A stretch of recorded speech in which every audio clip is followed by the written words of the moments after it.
Hello, everybody, and welcome into the PGR eSports Intimidator Superspeedway Series.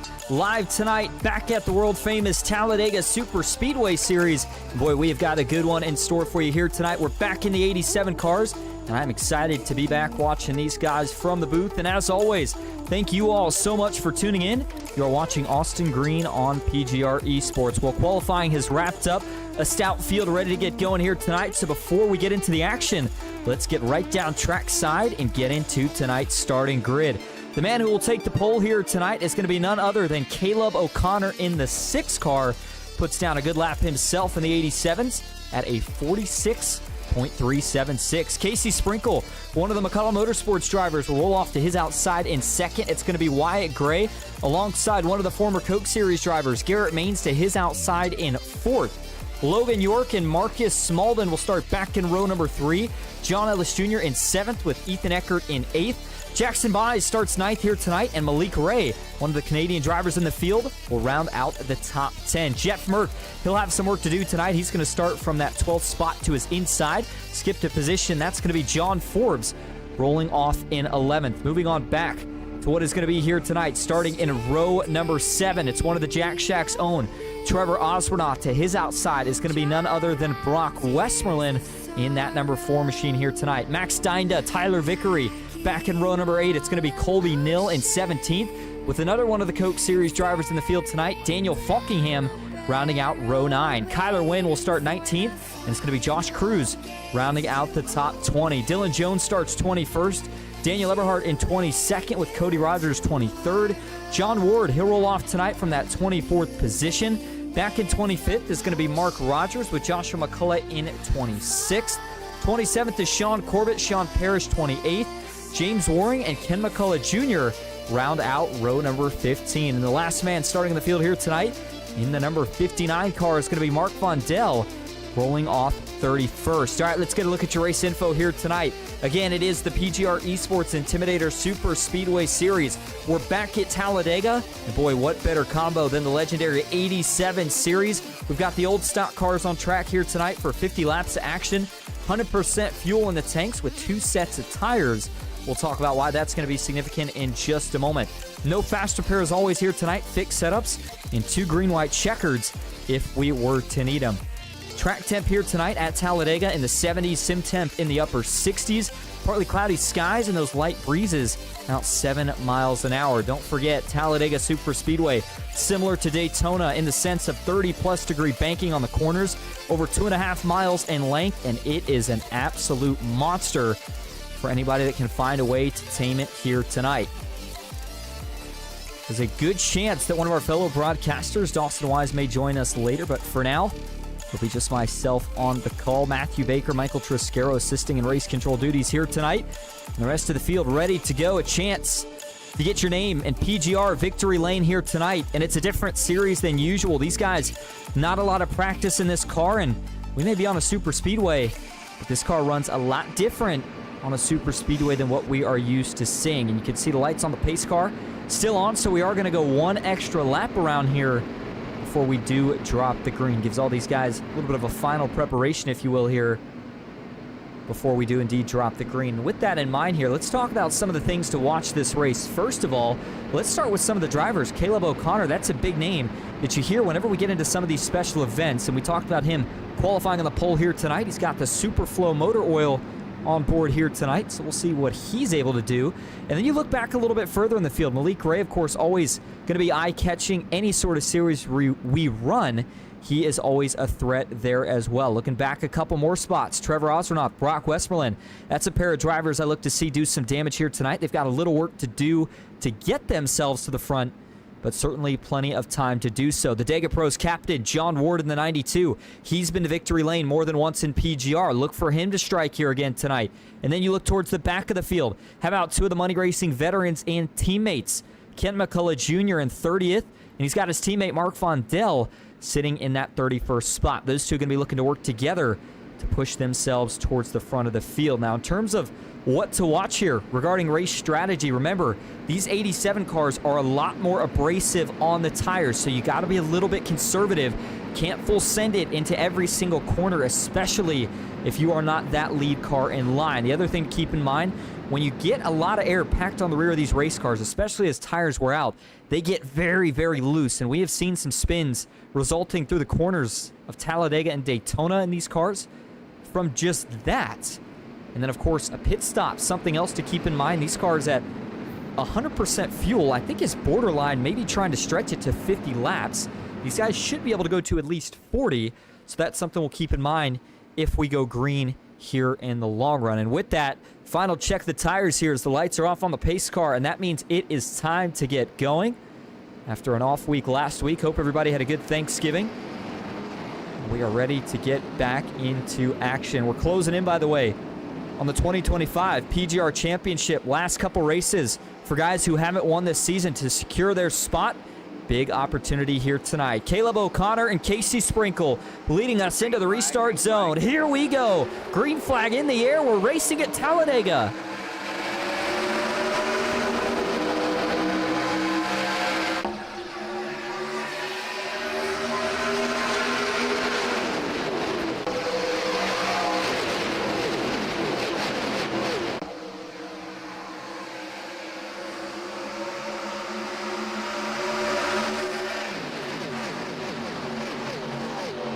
31 V8s roaring to life down the Alabama gang backstretch here at Talladega for the first lap. Casey Sprinkle out in front as they climb the banking into turn 3, but quickly charging back on the inside is that number 6 of Caleb O'Connor. They're going to stay 2 by 2 here as they work off of turn number 4. You can already see the pack trying to separate a little bit out back as they start to single file out.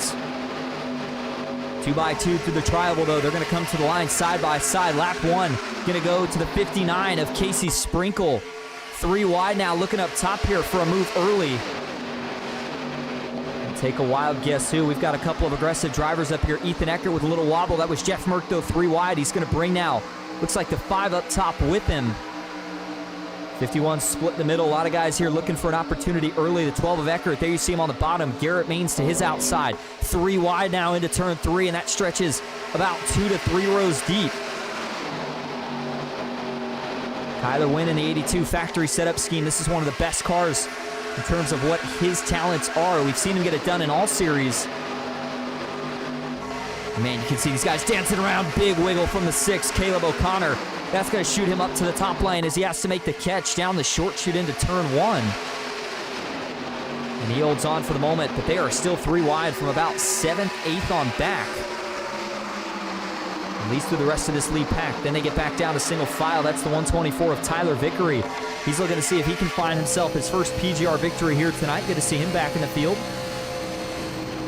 It's the driver out of Orlando, Florida. You see right now, just very, very easy on the throttle into the corner. We talk about how much banking there is here at Talladega, but when you look at the speeds that these 87 cars run, these guys through the corner are still well up over 200 miles an hour with the draft down the straightaways, approaching over 220 miles an hour. And so Vickery here showing what's going to be, I think, one of the keys here tonight, and that is just being conservative, especially if you're towards the middle or back of one of these packs. Got to save some tire. Of course, if we get a yellow at some point, that's going to change a lot of things. And I know this is a little bit of a side thing that a lot of people don't think about, but the other thing with these 87 cars is they're tanks.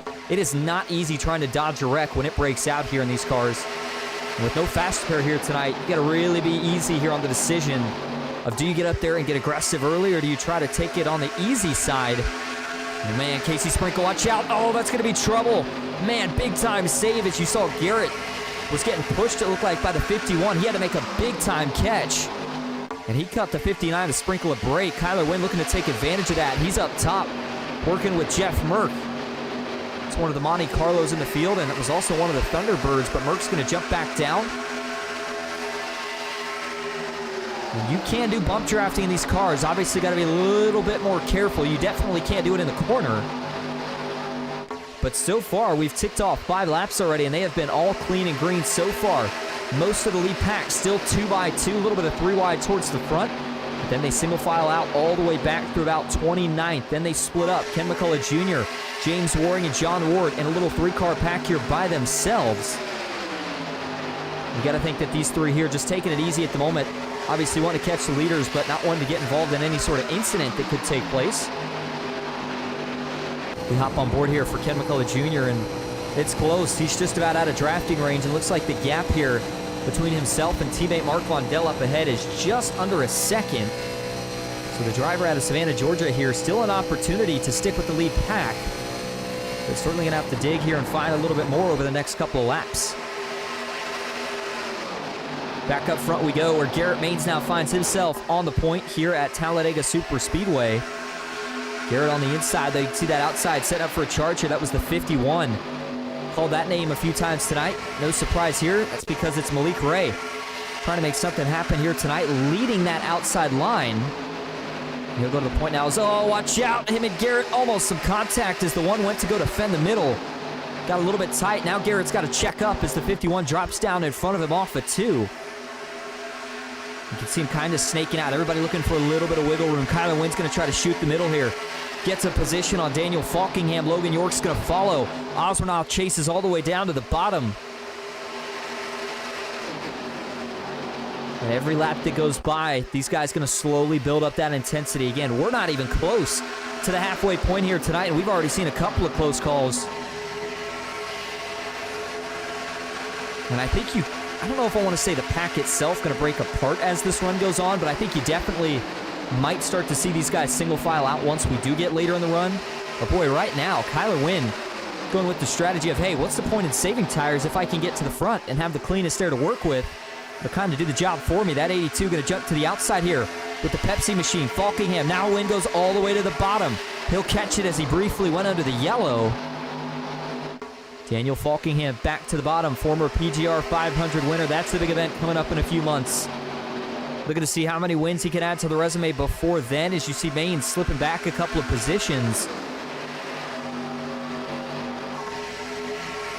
Tell you what, you watch these cars here, talk about how much they've been dancing around, but you know what we haven't seen yet is some of these guys have been riding really close going into the corners, but everybody seemed to handle it pretty well. I mean, you look at the guys up front, they look comfortable up there. The guys that have just been hanging around here towards the middle, you can tell they're just kind of waiting for that opportunity to pounce. Daniel Eberhardt, one of the drivers that he knows how to get it done in all series, and right now tonight, taking it on the easier side, just kind of watching to see how these guys are going to play it out. Back to 3, 4 wide now up front. Is it going to work? Falkingham finds himself in an awkward position. Man, the 18 of Wyatt Gray had to check up big time right there. Save the field from potential disaster here in the early going. 9 of 50 laps. Going to be 10 here as we cross the line this time. Garrett Maines and Malik Ray side by side as they cross the line. When we talk about this car tonight, and you know, I know a lot of times people talk about super speedway racing as being a complete kind of roulette wheel in terms of who's going to get the job done with all the crashes that happen, but the 87's definitely adding a little bit more of a skill aspect. His boy Maines gave a huge shot right there to Malik Ray. That car did not take that push very well. It was a big-time save, but you can see all the momentum it cost him. So Malik falls to second. Falkingham now goes back to the points. So that now puts us with 5, make it 6. Nope, 5 Chevys at the front. Got a Ford and a Pontiac still running inside the top 10 as well. So Logan York now finds himself splitting the middle 3 wide. That's John Ellis Jr. looking to the high side as they work through the tri-oval. I'll tell you what, for John Ellis Jr., it's good to see that name back in the field here tonight. He's another driver that seems to always perform really, really well when we get to these special events. So we're going to hop on board with him here about a half a lap or so and take a ride here around Talladega. Again, not nearly as bad as obviously Legacy Daytona, which is the other track these cars are known to run on. Not nearly as bumpy, but man, you can see even through the corner, just all that dirty air out in front with how much speed these guys are running on entry to the corner. Just can't keep it full throttle after you get through those first couple of laps. So John Ellis Jr. here, just kind of taking it easy as he bides his place in line behind the 12 of Ethan Eckerts. So we'll see that trend continue here, likely as we go through the next few laps. We talked about that fuel window again. I think for these guys on 100% fuel can make it at least 40. In these cars, borderline whether or not they can stretch it to 50, I almost think no. I'd say 45 is kind of the limit. But obviously, part of the idea would still be that if you can go that long, what is the pit strategy? It's kind of a big question mark, even for myself up here in the booth. Part of me wants to say some of these guys maybe go in early if it was, you know, another series, but in these cars, with how much of an advantage that draft gains you, I think you just stay up here running the pack until the broad majority pits. As, man, Daniel Falkingham, big-time movement out of the steering wheel. You can see it through the windshield right there. Kyler Wynn gave him a little bit of a shove there coming to the trial. Well, it's already sketchy there. And for Daniel Falkingham and really the rest of the field here, as we look at the rear chase view, look at the wheel. These guys are not very steady here, especially coming out of the corner. Falkingham to go back to the top here as he throws a move on Kyler Wynn. Kyler's going to look low. Watch out! That could spell trouble. The 82's got to catch it. He was looking for a gap. The 39 says, I don't think so. Wynn with a big save as he tries to slide down in line. Watch out. Oh, they're going to catch it. Trouble. They're going to wreck. Big time incident here going through turn 3. Can they save it? They will not. Caution is out as the 4 slides. Westmoreland goes across the nose. That's the 6 of Caleb O'Connor. Boy, what looked like was going to be a big incident unfolding certainly looked like it could have been a whole lot worse than what it was. But man, oh man. So a caution early sets us up what's sure to be an interesting restart as we get to it. Before we talk about that, though, let's first go back here and take a look at the replay Let's see exactly how this thing pans out. It all starts with the 82 of Kyler Wynn, who he had been very aggressive here tonight and been paying off for him in the sense of he's been at the front. But this issue actually starts going down the backstretch, I would argue, as you're going to see him and Daniel Falkingham get into it. Let's start with that angle first. And so here's the chopper view. And again, what you'll notice right here is Kyler Wynn. He's going to go for a gap as he gets a big run on the 39. You can tell Falkingham was kind of ready for it. As he sees that 82 go low, he tries to cover it. Wynn says, I think I got it. And Wynn maybe does cut him a little bit of a break once he realizes that gap's closing up, but Falkingham able to keep it together. That really checks him up, though. And as they get into the corner here, Kyler Wynn losing a bunch of momentum. You see Garrett coming up behind him, and then Wyatt Gray does look like he's lifting here. I'm not sure if that was to let Kyler down or if he's just lifting a little bit in general, but as that 82 starts to go down, just seems like he can't quite get that car all the way down. And I think what happens here is Garrett kind of sees this move, and he's expecting Kyler to kind of finish hooking that left. But you're going to see as Kyler starts to go down, look at that, he's loose.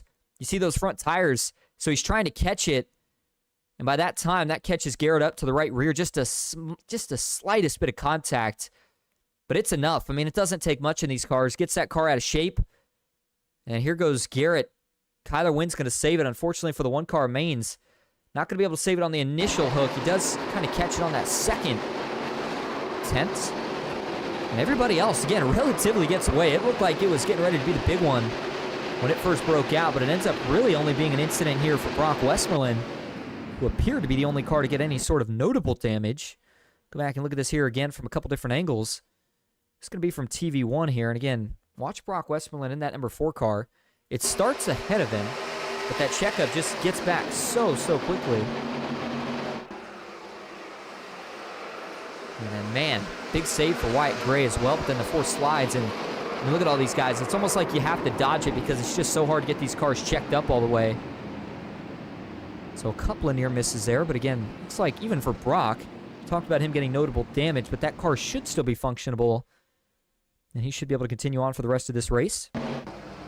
Back, take another angle of this here from the zoomed in view, and again, watch, we're going to actually go up here to Kyler first, and watch the 82. You're going to see him wiggle here. We'll play it slow-mo for you. Right there, look at the front tires. Look how sideways that car is. As again, it's almost like you got to get these cars pointed and set before you make that move. You can't quite jerk them around the way you would with the Xfinity car, or maybe even the trucks, but then you see the one spinning out back, and rest is going to be history from there. I'll tell you what, John Ellis Jr. took a pretty good shot to Garrett Maines there, but that really helped straighten the one out. You see the 5 with a big-time save as well. And then Brock actually kind of gets pushed around by the 60 of Merck. Obviously nothing Jeff Merck can do. He's in the same boat as the rest of these guys. They're all just trying to miss it. And the 4 comes to a halt right here. Looks like most of the damage sustained is to the rear end of that race car. So 15 laps in the books. As you can see, we have all of a sudden now gone full shade here at Talladega Superspeedway. Track temp, though, still hanging around mid-70s. And sim temp still hanging around the low 70s as well. And we're going to get a restart here. It looks like probably 17 laps in the books once the pace car pulls off, rather. And it is going to be Wyatt Gray, who is now your race leader. He's picked up a couple of spots from where he started. Logan York second. The biggest mover, though, who we saw at the front during that last battle, is Daniel Falkingham. He's already picked up 15 positions from where he started this race at. Jackson Byes back and forth. Ethan Eckert fifth with Malik Ray, Kyler Wynn, 2 of the teammates there. 6th and 7th. Tyler Vickery back in 8th. Casey Sprinkle 9th. And it's going to be Colby Nill rounding out the top 10. Boy, I'll tell you what, for Colby Nill, we've been hearing his name more and more now on the money racing scene. Still one of the rookies, still one of the newer guys, if you will. But he's got that spark that you see a lot of the younger drivers that are successful down the road in money racing have, where he's got that aggression early, and if he can pair that with kind of just having a little bit of patience at the right time, I think he's going to be a big threat going forward. Colby Nill showing off the pace here tonight. Again, up 7 positions from where he started this race at in that number 3 Dale Earnhardt throwback. As he gets geared up and ready for this restart. The 183, Mark Rogers, John Forbes. 2 of the names we don't get to call as much in PGR, but they're out here tonight, as is Josh Cruz. And going towards the back, we talked about some of your biggest movers, but some of the biggest losers, in a sense, and really as part of that last incident, Caleb O'Connor, Garrett Maines, both falling over 20 positions. as a result of being involved in that last incident. And obviously Garrett lost track position being involved in the wreck anyway, but I would be curious on how race control decided to call that yellow, who they put it on. Again, it was almost, if you could call a racing incident, I think that's what I'd call it. So it looked like, again, Kyler was going to go down. Garrett predicted that, obviously, and I think he predicted it right, but just the 82, got a little bit of a wiggle. Caught the one off guard, and that's where the contact started.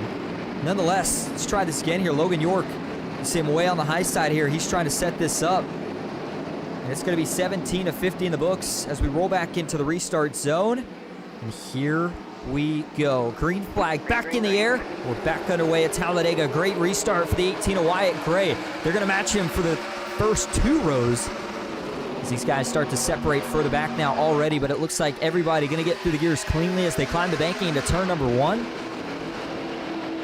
For Wyatt Gray here, he's going to be looking to see where that 02 of Logan York decides to go here off the banking. Does he go high? Does he stay low? Looks like for now Logan York's content to push. Buckingham says, okay, I'll be the first one to jump out of line then.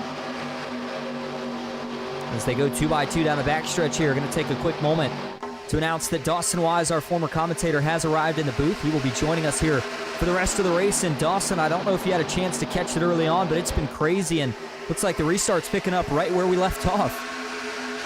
Yeah, Austin, good to be back with you tonight, but this car is so unique, man. Almost trouble there for a third. That was Malik Ray almost getting turned on the bumper at Logan York. This car's a little bit more separated than we're used to, but the runs are huge. The tires are important, and there's trouble out back. Sorry to cut you off, Dawson. We had one almost up and over, big-time hits. As they go into turn 1, that's Mark Vondell, Trevor Osronoff, and I believe is at the 05, Joshua McCullough. Brings out the second caution of the night. That was a couple of big hits for the McCullough Motorsports drivers. And Trevor Osronoff in there as well. He's going to get that 89 machine looped back around. Looks like some damage there to the rear deck lid and trunk of his race car. Boy, after what was, again, an aggressive but relatively clean start, we went over double-digit lap-wise before we had that first caution. Trouble strikes here. This was further towards the back. So let's go back and break it down here first. It looks like this is right around where Brock Westmoreland, Caleb O'Connor, Joshua McCullough, and Mark Vondell have been running at. I'm going to see here a little bit of contact there from the 4 of Westmoreland. Trevor Osronoff goes to jump to the high side here. And, oh, man, looks to me like just the 59 of Mark Vondell there coming up the track. Not sure if he thought he was clear or just didn't realize the 4 was out there. But as he goes across the nose, that gets that 59 hooked into the right fence. And, man, that's a big-time hit. And then you see Trevor Osronoff had nowhere to go. As Vondell catches some air going into the corner, car sets back down, but then this was the other problem we mentioned, Joshua McCullough. It's almost like these cars, if you're not going to be able to miss it, you're almost guaranteed to be in it. Just no way to stop in time as he piles in there. Big-time hits for those 3, Dawson, in our second incident of the night. Yeah, it's a tough one because a lot's going on at once in this one. It's kind of a few cars coming together. What Brock Westmoreland's trying to do is get out of the way of Trevor Osronoff. Osronoff goes around him to the outside. Westmoreland has to kind of dive out of the way, set himself up for the corner. And at the same time, Mark Vondell's saying, I have to set myself up for the corner too. So he's coming up just a little bit. You're faster in this car if you arc the corner. What I mean by that is you go out towards the wall, kind of drive it down to where you're almost hitting your apex of the corner like you would at any other track, on the surface rather than Daytona or Talladega. But in this car, you have to do so. And as Vondell goes to do that and Westmoreland goes to move out of the way of Osronoff, they come together and meet in the middle. And, man, there's some big hits in that. You're right. It's tough. You pick a lane in this car and kind of just hope for the best because there's not much hope of stopping these cars once you get them going. Unfortunate there for McCullough. He gets a huge hit in this. So does Osronoff. Some damaged race cars. But, again, kind of the nature of this car, you have to drive it a little bit differently. A couple guys come together right there. Certainly do, and now this is going to set us up for another restart. Maybe a big break for some of the drivers that we talked about losing a lot of positions through that last incident. Most notably, of course, Caleb O'Connor and Garrett Maines. They're going to have another chance here to pick up some quick positions on this restart. So it looks like Maines has now brought himself back up towards the top 20. Brock Westmoreland there as well, and we saw him in that last incident. Luckily, though, he wasn't directly involved.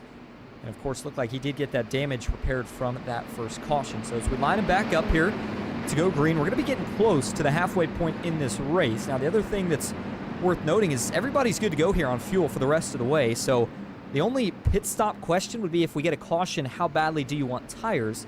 You've got 2 sets, and I would assume just about everybody who's made a pit stop so far here tonight has used at least one. And then it's, again, you've got that one set left. Depending on the timing of a caution late, I think is the big question mark on when you use it. I mean, Dawson, I think that if you're one of these guys up front, if we get a caution, I'd say less than probably 10 laps or so to go, I think you stay out. But if there's any series here that tires do matter, it is certainly these 87 cars.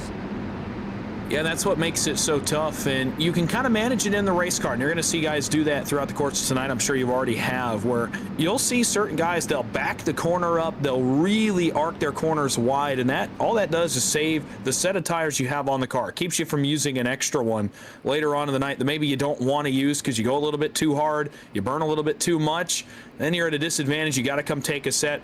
By saving a little bit, and you can do that more so in this car than in others, at least in the super speedway aspect of things. You can really save tire in this car if you're careful with it.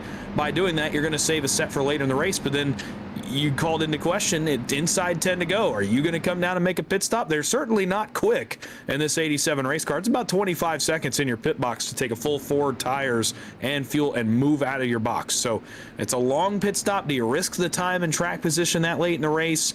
Do you maybe take a set at lap 30, let's say, and then kind of just ride it out from there? Say, you know what, I've made my bed, and I'm going for it from here.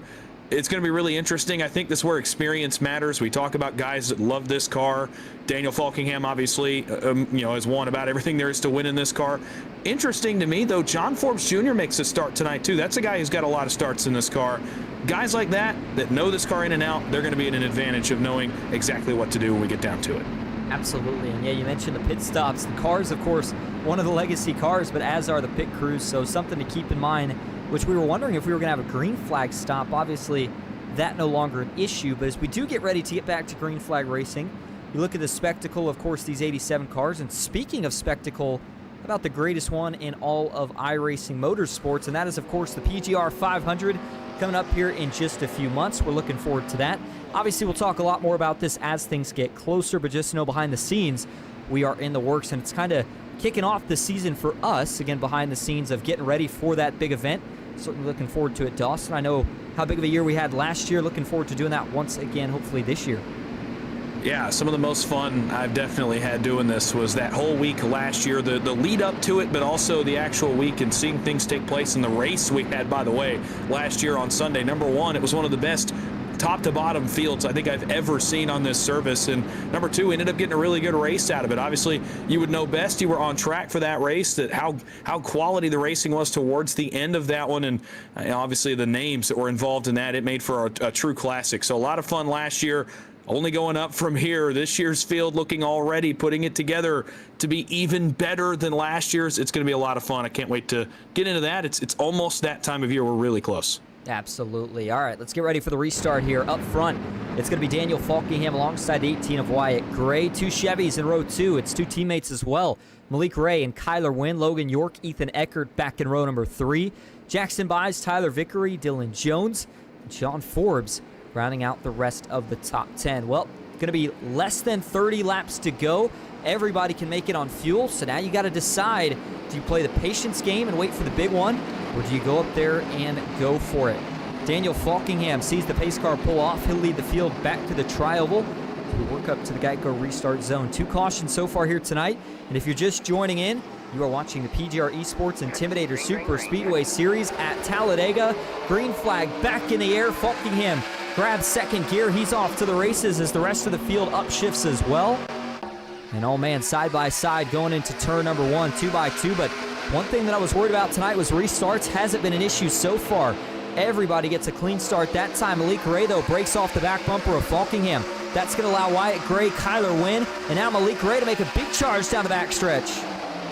Yeah, Ray with a big move to the outside, kind of fit in a gap that was barely there. Now through the middle. Here comes York, that bright pink car right in the center of the racetrack. Ray dives to the inside of Kyler Wynn. Almost contact there between those two as they went into turn number 3. York got a few spots, by the way. He's up to a battle for the 4th spot with the 12 of Ethan Eckert, who's up a few spots on this restart as well. Off turn 4, it's Kyler Wynn now to the outside. He's going to look for the lead. Gray gets the Falkingham treatment here in the tri-oval. Wynn to the lead. Ray to second. Eckert coming with him to third. Behind them, who I just mentioned, John Forbes Jr. He's won a lot of races in this car. Eckert sideways, he makes the save in one. Oh my goodness, that was unbelievable how sideways not only Eckert but also the 18 of Wyatt Gray got. That could have been another big-time issue, but they all keep it together. That's going to give a two-car breakaway, though, up front for the moment. Malik Ray, Kyler Wynn out in front into turn 3, but here comes the rest of the pack. Ethan Eckert trying to charge back on the outside. The 12 going to get covered, though, by the 51 of Malik Ray as they stay 2x2 further back here. A little bit of 3 wide, but, man, as fast as these guys are running up front, a lot of the lead pack single filing out towards the back. Some of these guys could be in danger of losing the draft. I don't think it's the end of the world with how these guys are running their tires here up front, running for the race lead. Those guys towards the back saving just a little bit. So I don't think it's the end of the world if they lose it here. I cannot imagine a world where we go green to the end in this race car. As close quarters as things have been and as uncertain as this car's handling is, I don't see a world where we do that. On the back straightaway for the lead. Here comes Malik Ray. He's got Eckert behind him. Top side, Merck almost got knocked all the way out of line. That was Daniel Eberhardt behind him. As Kyler Wynn goes to the middle on Jeff Merck. Merck trying to make a couple moves on the outside. Not going to work. Now to the bottom. How about Dylan Jones? 4th in line on the inside. As that line moves up, it's Jones leading it now. A little surprising to me to see Jones and Eberhardt up here. Guys that usually like to stay towards the tail end come in late. Dylan Jones up jockeying with the leaders. Here comes Forbes to the inside of Eckert. Looking to the inside of Malik Ray. It's John Forbes Jr. to the back bumper of Ray as he tries to cover 3 of them at once. And that puts John Forbes Jr. up 9 positions from where he started this race at. 3 wide now as you get further back. The 82 stuck in the middle here. Looking for a push to the back bumper of the number 17. Can he get Forbes clear? Looks like he does, but no move yet from John Forbes. Now he'll follow back down to the bottom. Still 3 wide all the way back to about that 3rd row. The 5 now trying to push his way to the front, and that is Jackson Byes, who we have also not talked a lot about today, at least not at this point, but the 24 has been looking stout so far. Here comes Dylan Jones on the bottom as they work towards the start-finish. Big, aggressive move, Dylan Jones, and returning to the front, it's Daniel Falkingham on his back bumper. 3 wide, 4 rows deep here towards the front. Marcus Smalton coming forward as well in that 5 car. It's a name we haven't seen here over the last 10 or 15 laps. He's in the middle, 3rd in line. A couple others coming forward as well. Guys starting to get a little more racy. Almost trouble out back. Jeff Merck was the first car I saw. A little bit out of shape back around Daniel Eberhardt. They all keep it together. Ray on the outside, Forbes in the middle. Jones trying to forge a way through on the bottom. Not working so far. And there's Byes. How about the run to the front from him? He just knifed his way through the field, and he's 3rd here off turn 4, trying to take it to the middle on Forbes. As Malik Ray is the odd man out here, he's able to keep himself alongside these two, but no help. It's coming in the form of Kyler Wynn and John Ellis Jr. making his way to the front. Back to 1. Big move to the bottom. Here comes Byes. Boy, one thing we've seen so far tonight, there is not a favorite lane. At least it has not seemed that way. Bottom, middle, and top, they've all worked in their own ways. This time it's going to be the middle. Now the top, trouble out back. Watch out, we got one going around. That's going to be the 90 of Daniel Eberhardt. He clipped the 59 of Casey Sprinkle. The 90 is going to go for a long slide as he straightens it out off track. No caution, we keep it green. We'll go back and get a look at that in just a moment. Meanwhile, back at the front of the field, still 2x2. The 51 leads the bottom. That's Malik Ray trying to get a block on Forbes up top. Oh, man. Can't quite slam the door. He's going to have to stick to the bottom. Coming to 23 laps to go this time. Ray throwing another block, trying to get out to the fence. Can't get there. Forbes going to cover on his outside. Black tag to the bottom. Here comes Malik Ray. That's a huge block. I'll tell you, Ray likes to do this. He's done it several times in these race cars. He loves to come back top to bottom and throw that block, and he did right there on Falkingham. It works for a moment. Falkingham tandem up with Kyler Wynn.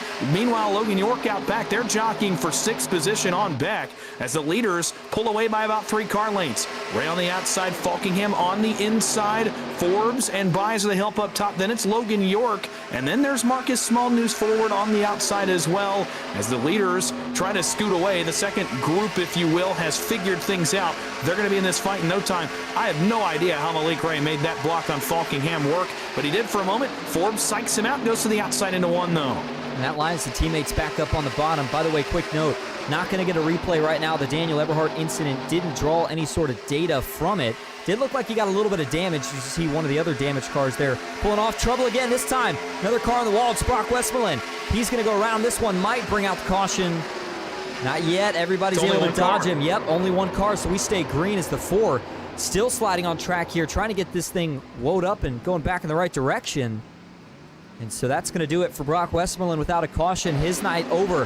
Back at the front, though, you talked about Malik Ray and some of the blocks he's thrown here tonight. Now the caution flies. So we'll hold that thought for the moment here as we are going to group things back up. And boy, I don't know about the drivers, Dawson, but I think I needed a minute to catch my breath. These guys were getting crazy as we were coming to 20 to go.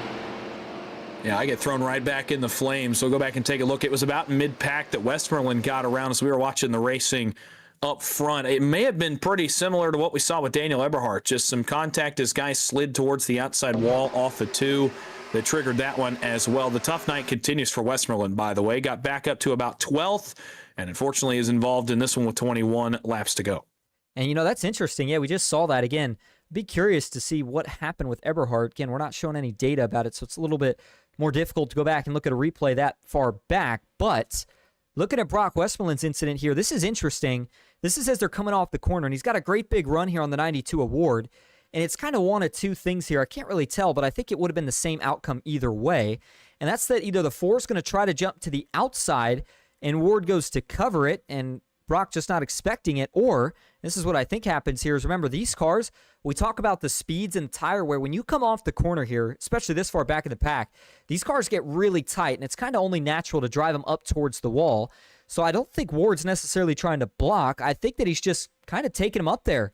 And as he goes to do just that, there's where the problem comes in. You got Brock getting tight as well. It just runs out of room. And you can see he gets right up into the outside wall. And Dawson, you know, the natural instinct, obviously, we know is you jerk the wheel left, try to get off the wall as quick as you can. But these cars, it's so easy to get them unset. And once that happens, it's just so difficult to save.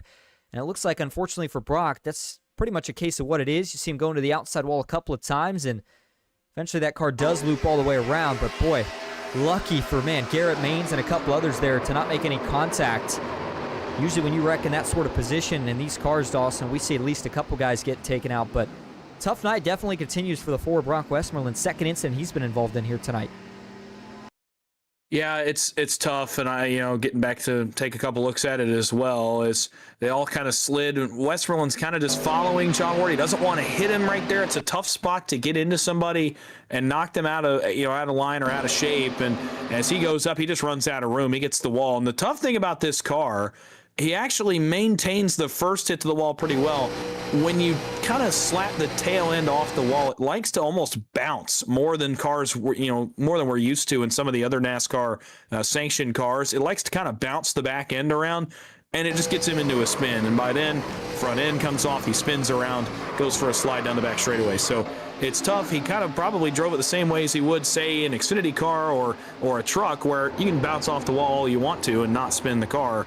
But with these 87 cars, they're a little bit more sensitive to that. He got around, and it's a tough end to a tough night for Brock Westmoreland. Certainly is. That was a pretty big slide, and looks like we're getting reports in the chat, and I'm actually seeing it come into the feed here, that we may have had an incident under caution involving Casey Sprinkle and a few others. Let's go back and see what this looked like, if this is indeed the case. Got to find it first. Let's go back and look at a couple different angles of this. And that was, I mentioned that Casey Sprinkle, Daniel Eberhardt, they got together in that kind of half incident, if you will. But this is under caution. Let's see if anything happens. Dylan Jones. Dylan Jones blinks completely out, turns left to try to get off the track, and somehow collects Kenny McCullough Jr. and Casey Sprinkle. I've never seen that before. Jones was not appearing on the racetrack when he somehow registered contact there. That's a really tough break. Wow, you're right. That is one of the oddest things I've certainly ever seen as well. And play this one more time here if we can. And watch this. Yeah, you see the 29 top left, or rather middle left of your screen. And watch this. He's going to blink out. Watch that car hook left right as he does. Right there. Boom. See that car hook left? Blinks out. And then even as he's gone, that's when the contact occurs. Boy, you're right, Dawson. That is weird. That's unfortunate, man. Again, McCullough Motorsports, 2 drivers involved in that. Nothing of their doing. That's obviously going to be a setback for those 2 as well. All right, back to the front we go. Thank you for that update, BJ, ZZC, and also a good hello to Lisa Winter in the chat. Hope that everybody's having a good Thursday night as we have 19 laps to go. Hard to believe that it's ticking off that quick here at Talladega, but up front now, how about Marcus Smalden? Big opportunity here tonight. One of the newer drivers to PGR, up 5 spots after a great qualifying effort here tonight. Big opportunity for him. Doesn't seem to be any stranger to this car. We've seen him running up front pretty much all night. So he'll try to cap this one off. Caleb O'Connor back in 2nd. You've got Max Steinda back in 3rd. John Forbes in 4th. Jeff Mert 5th, Jackson Baez 6th, Daniel Falkingham in 7th, with Wyatt Gray 8th, Malik Gray in 9th. And it's going to be John Ellis Jr. rounding out the top 10. Well, I'll tell you what, Dawson, we had 31 to start. We've still got 28 on track. Still a pretty stout field, but, I mentioned talking about kind of more long-term, goals for some of these guys here tonight. We've got the PGR 2025 Championship coming up. And, of course, a win here tonight for any driver who hasn't won yet this season locks you in. I see a couple names up here that could very well do that.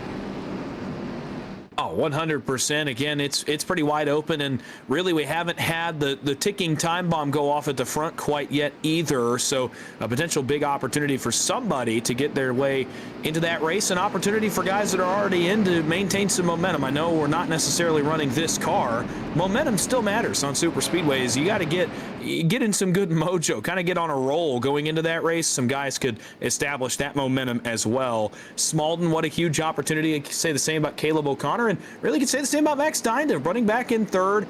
A driver that's been around for a while now in the PGR scene, a lot on Mondays, but also on Thursdays. A big opportunity for him as well to get into that race. Certainly is. All right, here we go. Pace car makes the left turn. We're going to try this again. It'll officially be 18 laps to go. You see the starter's got the green flag in hand. Here comes the field into view. Back into the restart zone we go. Green flag is back in the air at Talladega. This time it's a great restart for the inside line. The 5 gets the big jump. As Marcus Smalden quickly going to pull up to the high side. No, now he goes back down low. See Caleb O'Connor, he got a good restart, but boy, he did not get any help. Everybody quick to back off and jump down to the bottom. That's going to give the 48 of Dinda an opportunity. He'll take it as he jumps up off at turn 2. And man, they stacked up. Whoa, man, got to save it. That was a big time save right there from the 5. Smalden got a big push. Dawson, how did he hang on to that one as they're 3 wide into 3? I really don't know. The top 3, I believe at least the top 2 are on old tires here. They did not come to pit road to take a set of tires. That would be Smalden, O'Connor, I think Dinda as well. All stayed out. Almost trouble there on turn 4. Merck drifted up. O'Connor got into him. They both got into Kyler Wynn. They both save it. They all 3 do, rather. And they keep it moving forward. Smalden leads. 17 to go. Dinda to his outside. O'Connor is the help. Top side, look out. Here comes Kyler Wynn. Logan York with him. One car going around. That was O'Connor. Excuse me, that was Dinda, rather. He got it saved. We go 4 wide for a moment. It'll be 4 wide again here on the back straightaway. They get it solved. Big save for Dinda down the Alabama gang. Super stretch. Smalden leads. O'Connor's going to take it from him, though, into 3, but he's got some hungry cars behind him, led by Malik Ray. Yeah, hungry cars indeed, and I don't think we're done with the 3 wide at all. These guys just going to get more and more aggressive as each lap goes by. Still 2x2 though up front. Watch out. Look at 3 wide in the middle. It looked like the 51 of Malik Ray, who was trying to catch O'Connor sleeping, but he's not going to be able to do it. Oh, he's trying again. He's going to go for it. Oh, man, that's a tough break for Caleb Connor. Malik Ray gives him the rookie treatment. That's going to send the 6 car towards the back as the 51 goes to the points. Looks like O'Connor is going to catch a break here. He'll slot in front of John Ellis Jr. Maybe not. Merck jumps up. Now there's contact. Watch out. 6 car's got to make a big-time save. Now they're going to go 3 wide. Chaos breaking out. We'll be coming to 15 to go and into turn number 3. Guess who? Here comes the 5 again. We just talked about Marcus Smalden a couple laps ago. Got shuffled back. Here he is trying to make his way back to the front. And Jeff Burke's trying to knife his way. Every line he's tried has not worked for him. Bottom, middle, the top, back to the bottom. It just has not worked. He's going backwards. Up front, Baez gets ditched. Falkingham to the inside. Oh, man, he wanted to take that move so bad, but Baez hangs on the right rear. That would have been all-time stuff from Falkingham if he pulled that one off. He'll settle now to push. Trouble out back. It's O'Connor. He's around in front of several cars. It's going to draw the caution up in turn 1. Oh, man, tough break for Caleb O'Connor. Qualified on the pole position here tonight. Seemed like he was doing everything right. And a bad break turns into a worse one here as he goes around with 15 laps to go. And I don't see, just off a first glance, very much damage to that race car. That's the good news. Looks like maybe a little bit there to the left, maybe the left front fender. And obviously, he'll be coming down towards the end here, so he's got to get that car fixed, hopefully quickly, and get it back out. But again, doesn't look race-ending by any stretch of the imagination. Let's go back here and find out, though, what happened to the 6. You saw the camera was pointed towards the front of the field, so we didn't catch it. Dawson, did you see how this kind of initially started to play out? only got him sliding sideways, but upon a quick second look, he gets a bit of a bad bump in the middle of the corner by Kyler Wynn, goes sideways, gets tagged by Garrett Maines, and boy, what a job to keep it for the most part out of the wall. He might kiss it at the end, but really good job to keep that car from getting severely damaged. He got a bump in the middle of the corner from Wynn, and it upset the car. This car under load, obviously very tough to drive, so the car gets hit just a little bit by Wynn. It's not necessarily a horrible push there in the middle of the corner. You can do it, but O'Connor may not have been expecting it, and that got him sideways in front of several others. Yeah, I completely agree, Dawson. The other thing I wanted to add here is when that push first starts, and we mentioned this at the tip of the broadcast, is the fact that in these cars, when you get really close, even before you make contact, when you pack a lot of air on the rear of these race cars, it tends to loosen them up, especially on entry and exit of the corner. And Kyler Wynn, that's right when he's kind of getting towards the back bumper, is right on entry to the corner. And so as the car is trying to load up for the banking, just as you mentioned, maybe not the worst push, just a bad spot to do it in. And this car in general, I don't think we've really seen any pushing to the corner here tonight, and that is probably the reason for it. As you see, Garrett Maines' little contact to the front end of his Monte Carlo, but again, nothing major. I'll tell you what, though, Dawson, for as many loops as the 6 of O'Connor did, to just barely skim the outside safer barrier, I'd say that's a pretty good day. That could have been a lot worse for the Superflow machine. Oh, when you get turned sideways like that, the first instinct obviously is to try to counter steer it, and he did. And when he kind of start to go back to the right, you think, oh man, he's going up towards the safer barrier. He's going to hit it pretty good. He actually manages to somehow get this car to just slide and gets it around backwards. He might have skimmed the wall just a little bit at the end, but certainly could have been a lot worse for Caleb O'Connor there. Keeps himself alive. There's still a little ways to go in this race. By no means is he out of it yet. So really good job there to, not only by him to avoid the wall, but by the guys behind him kind of trailing off the leaders to not inflict more damage on him or themselves. So really good job by everybody there, avoiding making a bigger incident, keeping themselves in it, and Caleb O'Connor lives to fight another day. He certainly does, but, you mentioned the ticking time bomb earlier, Dawson, and I feel like every time we get a caution and it only, takes out maybe one car, in this case nothing, just adds fuel to that time bomb and how big it's going to be when it eventually explodes. The more cars up here at the end, the more aggression there's going to be, and we haven't seen the big one yet. Not saying it's a guarantee to happen, but boy, if it does, it is going to be chaos. The other thing I want to take a look back at here, which we normally wouldn't do this late in the race, is who decided to pit and what they decided to take. That's obviously going to be significant in this series. So we go back and look at it here. Looks like top 3 decided to stay out. The first man in was the 5 of Marcus Smolden. It looks like he did bring in a couple of takers. John Forbes, Jeff Merck, Kyler Wynn. And you see a couple other cars there further back. And we'll speed this up here just a little bit as they get down to their box. And let's see what they decide to go with here. I would assume the call would be 4 tires. I've never felt like 2 tires has worked out very well in these cars at these kind of tracks. And you notice, again, we talked about those little pit stops. You see the left and right side go up on just about all the cars that did decide to go in. So that answers that question. Dawson, tell you what, some of these guys on 4 tires, the closest man on 4 tires towards the front is Marcus Smolden. He currently sits 17th. Do you think he's got enough laps to get up there? And if you are the driver, that number 5, what's the mindset here?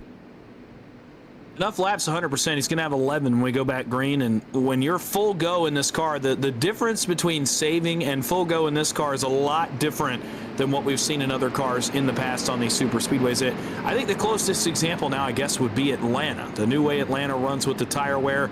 The difference in this car is magnified compared to those. So when you're full go, when you're not lifting as much to get in the corner, these guys do have to lift just a little bit getting in the corner, but when you're not really getting off the throttle, you can make up a lot of time even on your own. So laps wise, yes, he's got enough to get there, especially the way these guys have been racing up front, 3, 4, possibly even 5 wide as we get towards the end here. But mindset wise, it's still a little bit long for me to think 110% effort. Obviously, a possibility later of a couple extra laps. So I think you still save for a moment. But man, you got to make up some spots. 17th, I would get into the top 10 by the time we had 5 to go. And from there, I would say you're in a pretty good position. Yeah, and I mean, if you're going to take tires, you might as well use them, right? So I'd say, I agree, go crazy here to the front, try to get there, and then obviously see if the car is going to fall in your direction once we get to that point. Couple of shout-outs here that I want to give tonight. I know we didn't get a chance to utilize these as much as we normally would with all the chaos, but Jeff Merck in the field tonight, of course. We've called his name a few times. He is carrying an onboard view for us here tonight in that number 60 machine. Jeff Merck's got some work to do. coming down towards the end, and don't have any labels on the driver cams here tonight, so I'm not sure if I'm going to get this second one right, but I'm going to take my most educated guess. I take that back. I was going to say Colby Nil, but it looks like he currently sits in the pits, so not sure if that is Colby or not. Either way, we do have another driver cam on board here tonight, so we'll get ready to go back green. Actually, I don't think that is Colby. It looks like they're driving. But nonetheless, we appreciate all the guys that carry driver cams for us throughout the weekly series. And of course, if you're interested, you got a webcam or a phone, you can always be featured on driver cams. All you got to do is click the link when we send it out each week. You can see yourself live on the PGR broadcast. The other shout out I want to give here is Tyler Vickery, Dawson. I haven't been around for a couple of weeks, so I haven't got to see what's been going on, but it feels like it's been a while since I've got to see Vickery in one of these races, and boy, he has not missed much. He's got the Apex Racing machine on board, and he finds himself up front here as we get ready to go green. Yeah, cool to see Tyler back. Obviously, he's in this race and in a pretty good position right now. So we'll see what he can cook up here on this late race restart. 11 laps to go, and they get back into the restart zone. A lot of cars don't have a lot of damage, and there's a lot of big names that want to get to victory lane in this one. Ray and Falkingham, of course, atop that list. They lead back to the restart zone. Green flag back in the air, and Ray is off and running. A great restart for that Rowdy Energy machine as he gets going on the inside, but not as much push. He's going to try to throw that block. Daniel Falkingham says no, sir. It's Falkingham to the lead on the push from Gray up into turn one. Top six scooted away, and it's Vickery that leads the group behind him. Man, I don't know what happened there for the 51 of Malik Gray. It seemed like he had a good charge, and within, 100 yards, all of a sudden Falkingham got shot out of a cannon. He has perks of no restrictor plates, but man, big move here down the backstretch. Falkingham got split in the middle. Malik Gray decided to take him down low. And oh man, they're still holding on here. You can see these guys really starting to push these race cars harder and harder each lap. We're going to be coming to 10 laps to go, 2 by 2 for the first 4. A little bit of contact now as Ray trying to keep his car glued to the bottom and keep an eye out back. We're looking for that 5 car. Marcus Smalden already carving his way through the field. He's now up to 12th place here with 10 laps to go as your one's spinning out back, Dawson. Not sure if we had trouble there or not. I didn't see one spin. I can tell you the 82 of Kyler Wynn came down to serve a penalty right there for getting the cause of caution. So count the 82 out unless we have a caution here. Not sure who spun out back, though. I think you are correct. Yeah, it was just Kyler Wynn that I mistakenly thought was a car spinning. Still 3 wide, though, at the front here into turn 3. York now going to be the odd man out. Falkingham in the middle. John Ellis Jr. going to follow through. And oh man, the longer these guys stay 3 wide too, the quicker those tires start to wear out. And Dawson, I like to think here if you're the guys on the outside line, you get a little bit more wiggle room when you're 2 wide like this to not abuse those tires quite as bad. But boy, the bottom here, really got to keep these cars tight while racing for the lead. Back to the top goes Malik Ray. Bice tries to beat him low, but he's not going to do it there. Watch out up top. Falkingham, John Ellis Jr., Daniel Eberhardt charging up for a big run down the backstretch. Yeah, they're trying to get one here. It also can go the other way as well. You can abuse them more. You can go harder on the outside. You don't have to lift as much when that guy's down on your door on the bottom. You have to get way off the throttle. Up top, you don't have to. Trouble out back. John Ward's around right in front of the field. It's a big one up in turn 3. Several cars involved. I think Smalden might be one of them. 45 of Corbett up and over. He's still barrel rolling. 45 finally going to land back on all 4. That was a vicious crash. Dinda's in it. Vickery's in it. Caleb O'Connor. Man, this was the big one. We talked about it being a possibility, and it looks like the timer on that time bomb finally hit 0. So we got a tire rolling around here. Tyler Wynn's going to drive right through it. So the 48 of Dinda, no hood, no front bumper. A lot of cars with significant damage from this one.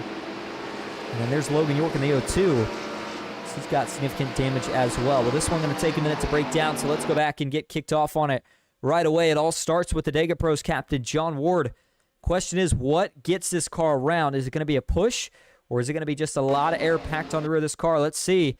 Here comes Sean Corbett, and it looks like there is indeed some contact there to the right rear bumper for John Ward. And I would say in most cars, Dawson, that's going to cause a spin. In these cars, there's no question that's going to send the 92 around. And yeah, as it does so, this time there really is nowhere to go. Track gets blocked almost instantly, and then the rest is on from there. These are some big-time hits. You can see the 6 of O'Connor. He piles in with nowhere to go.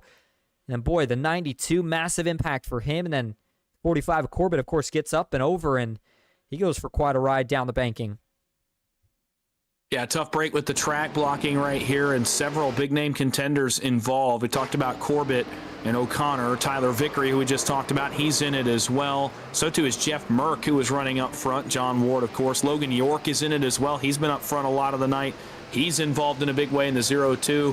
And up ahead, and I wanted to note this when I went back and looked at it as well, there is a considerable amount of netcode in this crash, and Marcus Smalden gets about the worst end of it. He's borderline past the crash and somehow registers front-end contact, and it shoots him out towards the outside wall and destroys that 5 car who we just got done saying had knifed his way to the top 10. He's going to collect Ethan Eckert as well. There are several big names, guys that have run up front in this race that are collected in this incident, and there is a lot of weird front-end netcode type contact going on in this crash to collect some contenders. And we'll go back and get a look at that incident or the portion of Smalden, if you will, here in just a moment. But before we do, man, the 48 of Dida came flying in there. Both him and the 6. And again, Dawson, we talked about this a couple times tonight. Normally I'd say these guys were arc braking, but I can speak from experience. These cars, you just can't slow down. You said it. It's kind of a trade-off. If you try to get on the brakes that hard, you're going to spin out. So you either have to kind of commit to trying to get on the brakes and hoping for the best, or you pick a lane and you hope it works.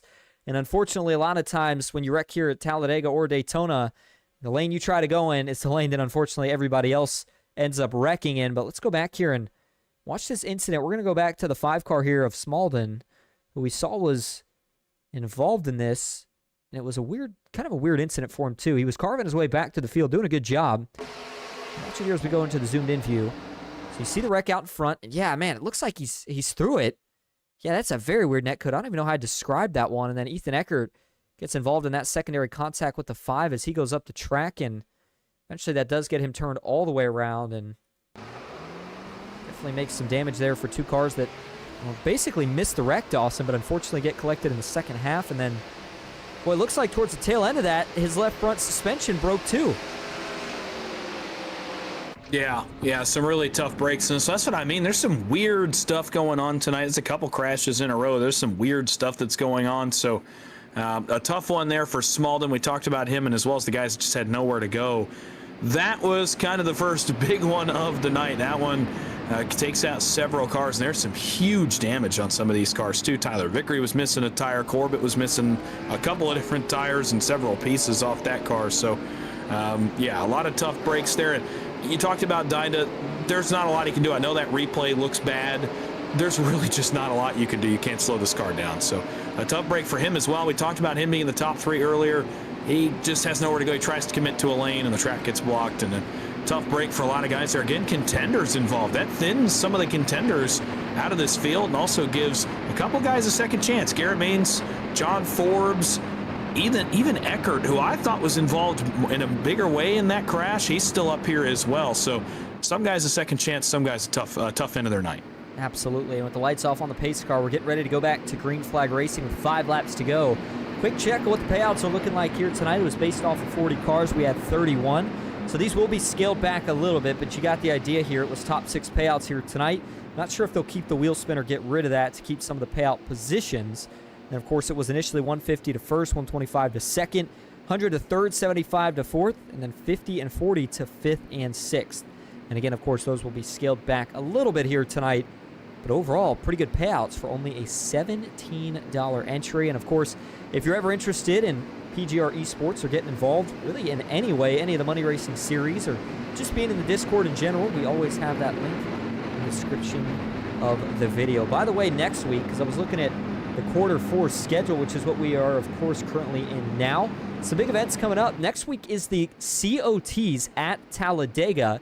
So if you thought what we had tonight was crazy, we're going to be in a car that's actually going to be going faster than what we had here tonight. So looking forward to that one.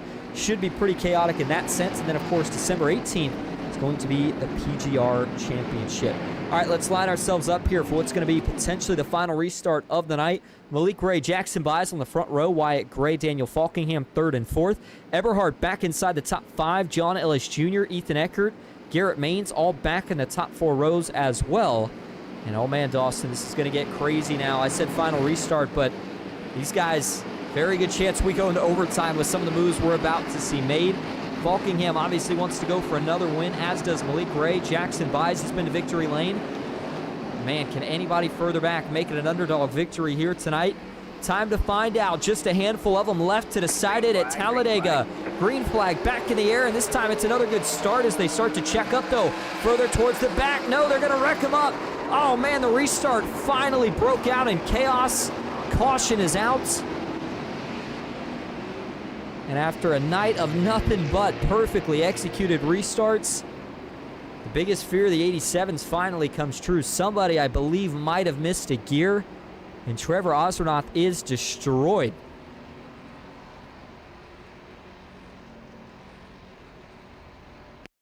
Man, big time hits here for a couple of guys, even on a restart crash. Let's go back and look at it here where it all started. It looked like the first couple of cars got a good restart, but then it's going to be somewhere on this outside. And again, it's either a big stack up or a missed gear. The question is going to be which one. Let's go back and look where it all starts here. They get into the restart zone. Everybody accelerates. And then is it going to be... see who misses the gear here, if any. Wyatt Gray in the 18, Austin. It's row 2, Wyatt Gray. I don't know if he started in the wrong gear, if he missed that shift up to second, or what happened there, but he's the one who did not go, and it stacked everybody up behind him. That's a good call, Dawson. You're right. You can certainly see it there. Let's go back and look at it. You see the red light on the dash. That's indicating that you're basically maxed out on the RPMs, and you need to shift. And for Wyatt Gray here, yeah, it gets down to first, but yeah, you're right, just misses it. And he doesn't miss it by much, but again, when you're this tight on a restart, even that little bit is more than enough to cause that big checkup that leads to the chaos out back. And if you're wondering, well, why was restarts a concern on these cars? What's so different?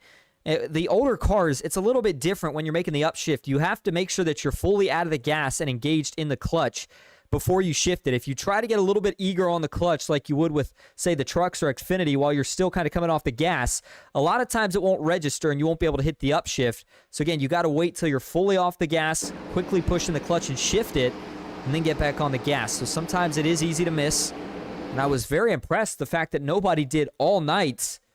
But then again, unfortunately, right here at the end when it matters most, the 18 misses that shift, and boy, Dawson, it's stacked up in a hurry out back. Eberhardt, Eckert, and then everybody else just scattering here with nowhere to go, and eventually gets to the point where it starts turning cars around, and boy, Trevor Osranoff, I didn't even think you could hit the wall that hard on a restart.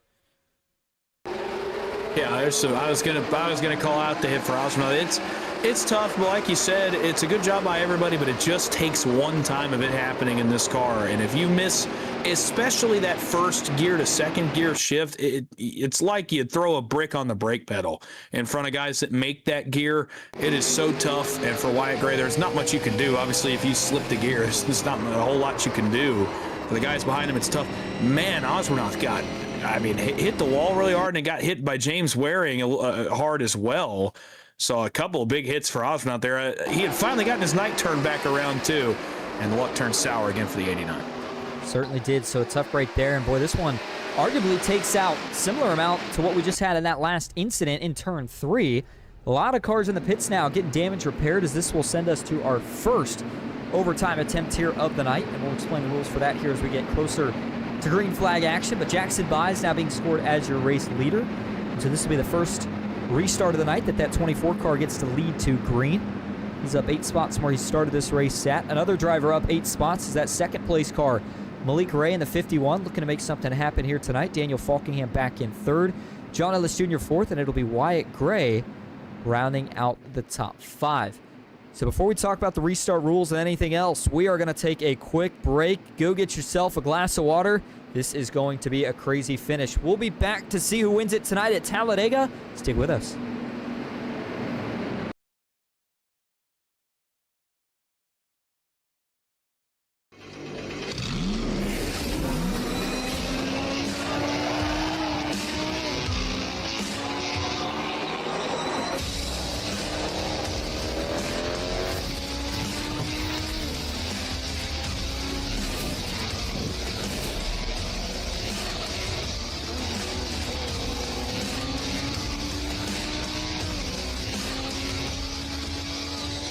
I played a couple of simulators, and this was like very responsive, especially the hydraulics and stuff, the motion and stuff was really, really on point. Make you feel like you're really driving, it feels real.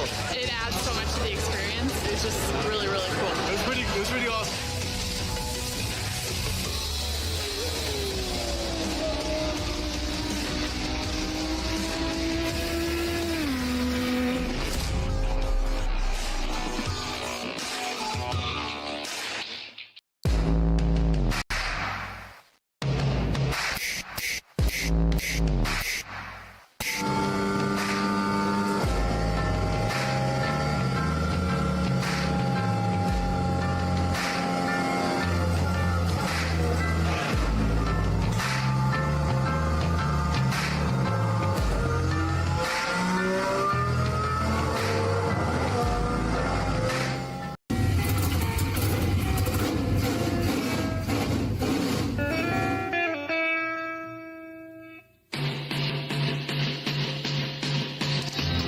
Green flag is in the air. We are racing.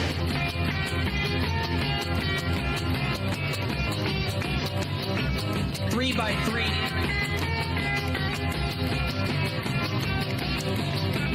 Almost no trouble. Around goes Alex Hill. On into the outside wall goes Hill. They're wrecking big time out back. We're not going to throw a caution.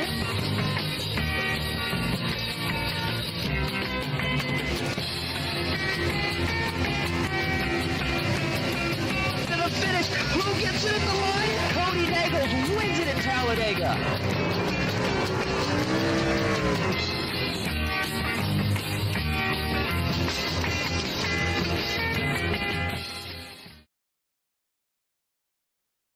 Welcome back to Talladega Superspeedway. By the way, quick news here before we go back green. One green-white checkered here tonight, and we are going to run this thing out. So final restart, final chance. We're going to see who gets it done as the iRacing.com pace car will officially make the final trip to pit road here tonight. It's going to be the 24 Jackson Buys alongside Malik Ray. You saw the chaos on the last restart. Can everybody get a cleaner upshift from first this time? Here we go into the restart zone for the final time. Green flag back in the air one more time at Talladega. This time it's a good restart for the field as the 24 Buys tries to match Malik Ray, but he's going to get the jump as they head towards turn number 1. John Ellis Jr. quick to the back bumper, though. This is going to be an all-out battle. No more dance partners, not in these cars. Jackson Buys, though, on the bottom, starts to show a surge. Falkingham behind him, and Dawson, how long here before they fan out 3 wide on the backstretch? I wouldn't imagine it would be very long, especially considering some of the names towards the tail end of this lead group. John Forbes Jr., Daniel Eberhardt, a couple of others towards the tail end. No way they sit and ride third and fourth in line. Contact trouble. Malik Ray's going to go sideways. Ellis is in it as well. Big hit for Eberhardt. We keep it going. Ray's got a ton of damage. So does John Forbes. He's missing a wheel. When they come back, they're going to get the white flag. They're still crashing. And we're going to have 5 cars left to decide it. White flag is up. Buys leads over Gray and Falkingham. Where did Garrett Maines come from? He throws it to the bottom in turn 1. Huge move there for Garrett Maines. He's all of a sudden second. It's 5, maybe 6 to contest it off turn number 2. When they come back, they'll see the checkered. Here comes Maines to the outside. Drag race for the win. Man, Garrett wasted no time making that move. Does it early, and he'll control him late. Falkingham on the back bumper. Those two get cleared down into turn 3. Garrett's going to lead him back down to the bottom. Wyatt Gray looking for one more push. That's going to cause contact. They're going to wreck another one around, but Garrett still leads. Can he find a way to fend Falkingham? Final time off of 4. Garrett blocks high. Falkingham looks a lane higher. Wyatt Gray looking to the bottom. He's going to turn Garrett. Garrett saves it. Who's going to get back to the line first? Garrett Maines holds on and wins it at Talladega after some contact up top with Daniel Falkingham. The 1 car back to victory lane as the field obliterates into turn 1. Oh my goodness, what a finish. You want a textbook definition of defense, especially in this car. Go watch what Garrett Maines just did on this last lap. Basically about as perfect a block as you can get on Falkingham off turn 4. Somehow got back down to block Wyatt Gray. I have no idea how he got back down to block Wyatt Gray in the tri-oval on the bottom. He holds off both of them, almost gets turned, saves the car, and still gets back to win the race over Gray. I'll tell you what, this 87 car, it delivered tonight. A great finish and a return trip to victory lane for Garrett Maines. It's been a little bit since we've seen Garrett Maines in PGR victory lane. It certainly has. Let's go back and take a look at this replay here for Garrett Maines. Watch this here. Falkingham trying to catch him off guard, and he gets him. He does get up top. That's what he wanted. And then Wyatt Gray here tries to beat Maines down to the bottom, but that gets Maines out of shape, sends him up into the 39, and then, well, I would say that little bit of contact basically, in this case, kind of helped Maines because Wyatt not able to get under him, and at the same time, it shoots that one up into the 39. And it, part of me wonders here, I'm curious, I think if Wyatt's able to just sneak to his inside, I think the 18 maybe gets it. But man, that is a textbook job of fending off the 18. And I know a lot of people are going to say maybe not the cleanest block. Yeah, maybe so, but I'll go back to the same rule I've had in super speedway racing for a while. If you can make a block like that and you don't wreck yourself and you didn't wreck the other guy, you did something right. Garrett Maines makes it stick, and he beats him back to the line by only 0.02 of a second. And boy, how about Casey Sprinkle sneaking in there right at the last second? Man, interesting right there. And Dawson, you know what else I was just looking at here? And this is an interesting development. Unless we missed something, somebody in the chat did mention, interesting note that the 18, surprised that he was not EOL'd after missing that shift on that last restart. But nonetheless, it does play out for the 18 here, finishing in that second spot. Buys look for position 2, but it's almost like the runs were just so big right there, Dawson, coming to the line, that it's almost too hard to make too many predictions. And I think as the leader, that makes it even harder to block. Yeah, again, he got away with the first one on Falkingham. I thought for sure he wasn't going to get away with 2, and somehow he does. He actually gets a little bit lucky. Gets lucky in 2 ways. Number one, that there's a little bit of registered contact kind of before he threw the block. Gray had already peeked to the inside, and it registered just the slightest bit of contact before Garrett turned down the hill in the tri-oval and got into Gray to actually throw the block. So he got lucky in that regard. I'll tell you the second regard he gets lucky in, and that's Gray's able to hold on to this car and not get blocked below the double yellow line, because remember, that's a penalty. If Garrett throws the 18 down below the double yellow line there, it's reviewed. That's likely a penalty. So, interesting to me, Gray's able to somehow hold on to his race car well enough to stay above it. I just saw that on the replay, and it was close, but Gray makes a great save. Unfortunately, it benefits the guy in front of him. Certainly does in that case, and of course these results unofficial, but as it stands, Garrett Maines, I don't see any reason it would change here, will be your race winner here tonight. Gets it done by just over 0.02 of a second. Wyatt Gray takes home second. It's Jackson Byes third. Casey Sprinkle finishing in fourth. Daniel Falkingham rounds out the top 5. Ethan Eckert back in 6th with Ken McCullough Jr. 7th. Malik Ray 8th with James Waring in 9th. And Mark Rogers rounding out the top 10. Hey, good to see a start for John Forbes Jr. in the PGR community tonight. He goes 11th in this one. Josh Cruz goes in 12th. He was up front towards the end. John Ward recovers to finish 13th. Logan York in 14th. Max Dinda in the 15th spot. It's John Ellis going 16th tonight with Brock Westmoreland in the 17th spot. Cody Rogers in 18th. Daniel Eberhardt in 19th. Josh McCullough rounding out the top 20. And it's Sean Parrish taking home 21st. Kyler Wynn, disappointing finish for him tonight, finishes 22nd. Trevor Oswanoth back in 23rd. Marcus Smalden involved in that incident late. He finishes 24th. Caleb O'Connor, your pole sitter tonight, finishes back in 26th. Make that 25th, rather. Corbett takes 26th. Jeff Merck, 27th. Tyler Vickery finishing back in 28th. It's going to be Colby Nill, 29th, with Dylan Jones, 30th. Mark Vondell finishes in that final spot here tonight, and that is 31st place. All right. We are going to go grab your top 3 for interviews. We got a lot to break down, so stick with us. We'll be right back here at Talladega.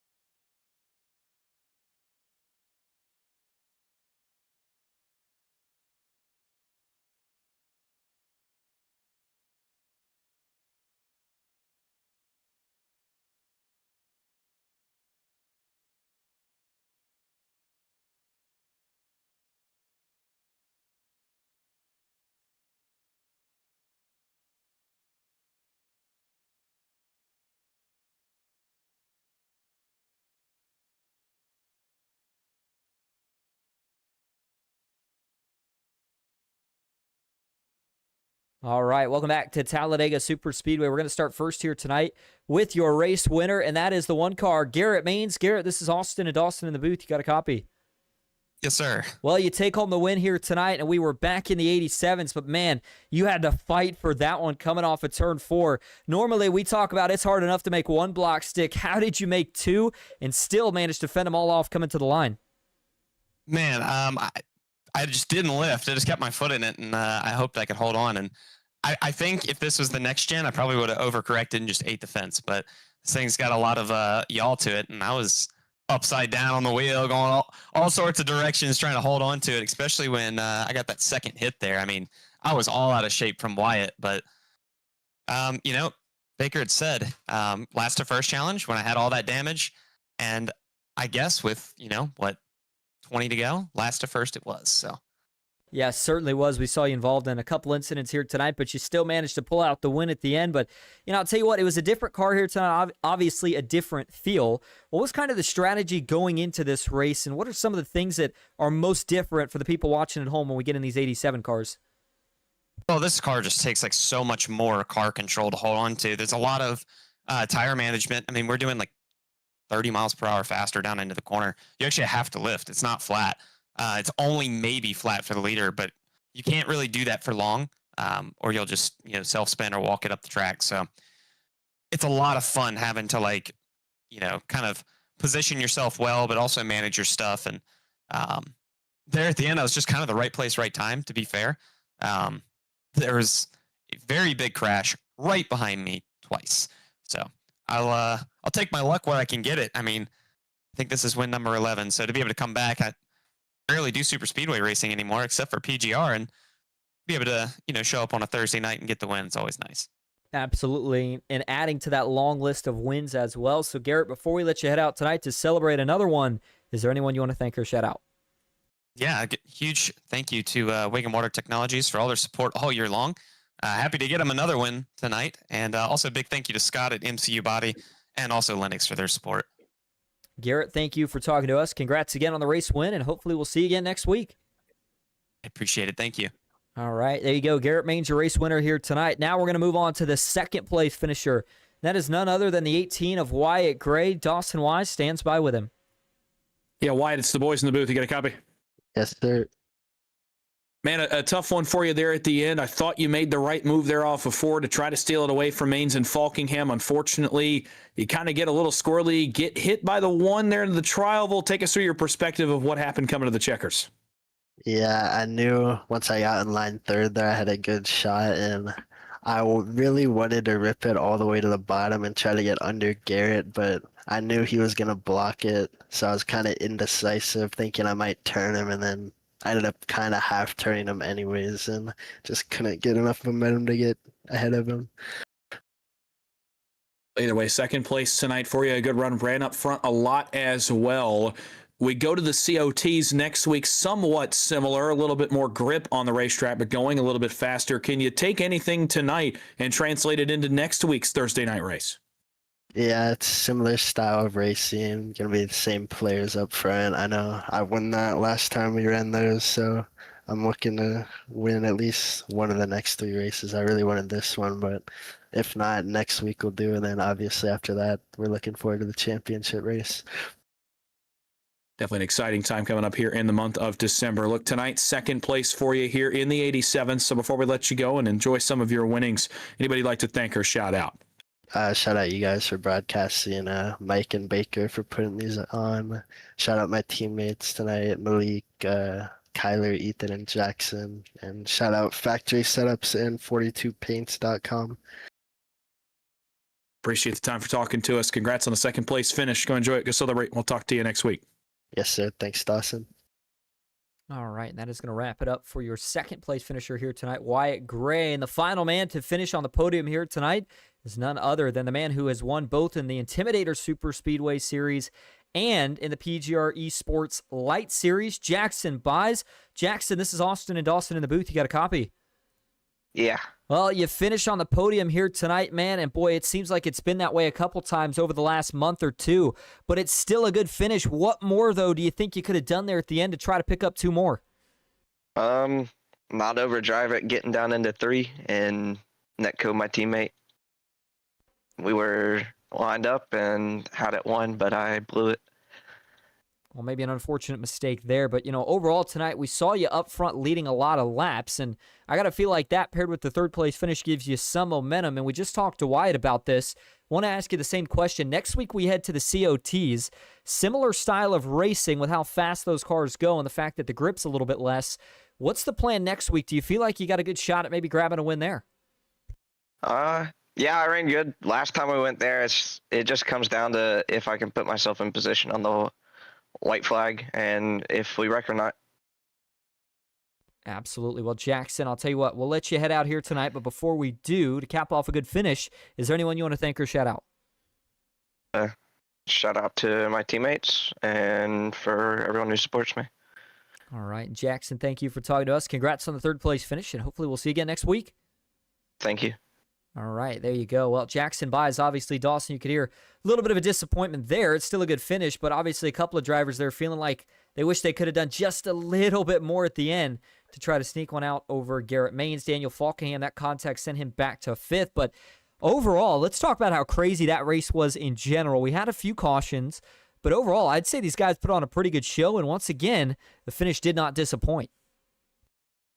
Since this car's release, we've just seen the slow development of crazier and crazier racing as guys kind of figure out what the limit of this race car is. And I talked earlier about the guys that have run this car before. We've run it several times here in PGR, but also outside of it, just finding out what you can and can't do. And I think it just translates to even crazier racing every single time we come back to really any facility with this race car. And tonight, I think we took another step towards that.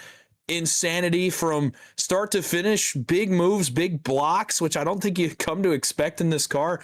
If there's anything about these guys in this field, they're going to push the limits of any car track combo you put in front of them. They're going to find a way to do some crazy stuff every week. And so tonight you definitely saw that, and the finish reflected it as well. It's a big win for Garrett Maines. Again, it's been just a little bit, I think, since we've seen him in victory lane. So that's a big win for him. But some good runs for some guys heading into this PGR championship that I think we've got some names to watch. I think Jackson Buys is one of them. Obviously, we talked about his Light Series success, and now his success is translated to Thursdays. You talked about Casey Sprinkle, some other guys towards the end of that as well, making their bids for that race here in a couple weeks to kind of be underdog, maybe whole shot winners of that race if it comes down to it. I think Wyatt Gray's in that category as well of guys that could very easily win in a couple weeks and got to be a bit of a whole shot winner compared to the Daniel Falkinghams of the world. So crazy stuff tonight. You thought it was crazy tonight, though. Let's crank about another 10 miles an hour out of the engines next week because we're going to the COTs. It's going to be even more amplified when we come back here in 7 days. Yeah, it's going to be exciting. Looking forward to it tonight. A taste of what we're going to see next week. Make sure you join us. We'll be back for that one. As for tonight, that'll do it for myself alongside Dawson Wise. We thank you as always for tuning in. We hope you enjoyed. And until next time, have a good night.